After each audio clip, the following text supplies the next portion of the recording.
लोकसभा चुनाव की तैयारियों के बीच ही बसपा को एक बड़ा झटका लगा है। जी हां, लोकसभा चुनाव की तैयारियों के बीच बसपा को एक बड़ा झटका लगता हुआ पूर्व बसपा विधायक हरिदास ने बीजेपी का दामन थाम लिया है और सैकड़ों समर्थकों के साथ उन्होंने भाजपा का दामन थामा है। उत्तराखंड बीजेपी अध्यक्ष महेंद्र भट्ट ने उनका स्वागत किया और पूर्व मुख्यमंत्री त्रिवेंद्र सिंह रावत ने भी सभी का पार्टी में स्वागत किया है। पीएम मोदी और सीएम धामी के कामों से ये सैकड़ों कार्यकर्ता काफी ज्यादा प्रभावित थे जो एक साथ भाजपा को ज्वाइन कर चुके हैं और सैकड़ों समर्थकों के साथ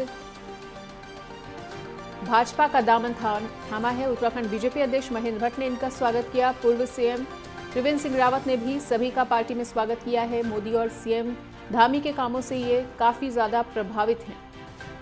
तो लोकसभा चुनाव की तैयारियों के बीच ही पूर्व बसपा विधायक हरिदास ने बीजेपी का दामन थाम लिया है सैकड़ों समर्थकों के साथ और प्रदेश अध्यक्ष महेंद्र भट्ट ने इनका स्वागत किया। साथ ही पूर्व मुख्यमंत्री त्रिवेंद्र सिंह रावत ने भी सभी का पार्टी में स्वागत करते हुए उन्हें बीजेपी की पट्टिका पहनाकर उनका स्वागत किया है। लोकसभा चुनाव की तैयारियों के बीच ही ये बसपा को बड़ा झटका लगा है और सैकड़ों समर्थकों के साथ भाजपा का दामन थामा है। उत्तराखंड बीजेपी अध्यक्ष महेंद्र भट्ट ने इनका स्वागत किया और पूर्व मुख्यमंत्री त्रिवेंद्र सिंह रावत ने सभी का पार्टी में स्वागत किया है।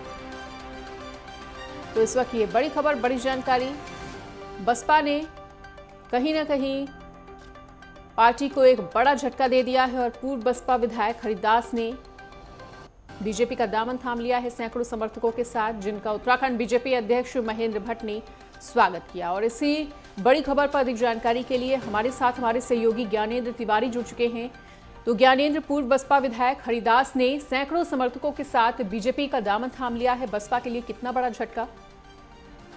बिल्कुल, देखिए, लगातार भाजपा अपने कुनबे को बढ़ाने में लगी हुई है। चुनाव सामने है, ऐसे में सक्रियता भारतीय जनता पार्टी के तमाम नेताओं की इन दिनों देखी जा रही है। यही वजह है कि हरिद्वार क्षेत्र से बसपा से पूर्व में विधायक रहे हरिदास और उनके समर्थकों को, उनके बेटे को आज भारतीय जनता पार्टी का कहीं न कहीं दामन थामने को लेके जिस तरीके से एक बड़ा कार्यक्रम देहरादून में पार्टी प्रदेश कार्यालय में किया गया और ऐसे में जो पार्टी के प्रदेश अध्यक्ष महेंद्र भट्ट हैं और जो लोकसभा हरिद्वार से भाजपा के प्रत्याशी त्रिवेंद्र सिंह रावत है, उन्होंने इन तमाम बसपा से आए हुए नेताओं को पार्टी की सदस्यता दिलाई।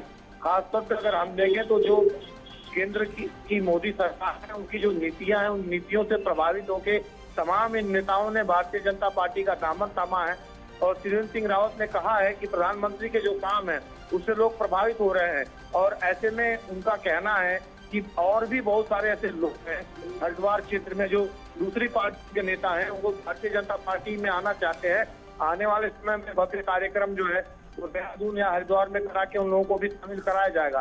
फिर भी हमने देखा था कि नामांकन के बाद किस तरीके से हरिद्वार के जिला मुख्यालय में त्रिवेंद्र सिंह रावत और पूर्व मुख्यमंत्री रमेश पोखरियाल निशंक की में तमाम दूसरी पार्टी के नेताओं ने भारतीय जनता पार्टी का दामन थामा और आज जिस तरीके से प्रदेश कार्यालय पहुंचे हरिद्वार के तमाम ऐसे बसपा के नेता और भारतीय जनता पार्टी का दामन थामा, कहीं न कहीं पार्टी की जो मजबूती है लगातार हरिद्वार क्षेत्र में बढ़ती हुई नजर आ रही है।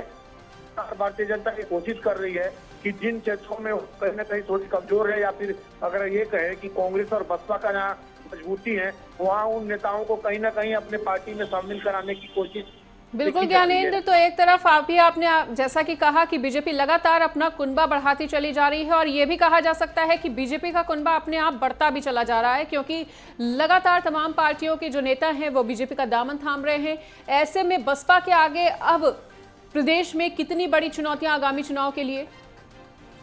बिल्कुल, अगर हम देखें जिस तरीके से लगातार कई दलों के नेताओं ने भारतीय जनता पार्टी का दामन थामा है, इससे कहीं ना कहीं भारतीय जनता पार्टी की जो मजबूती है हरिद्वार क्षेत्र में देखने को मिल रही है।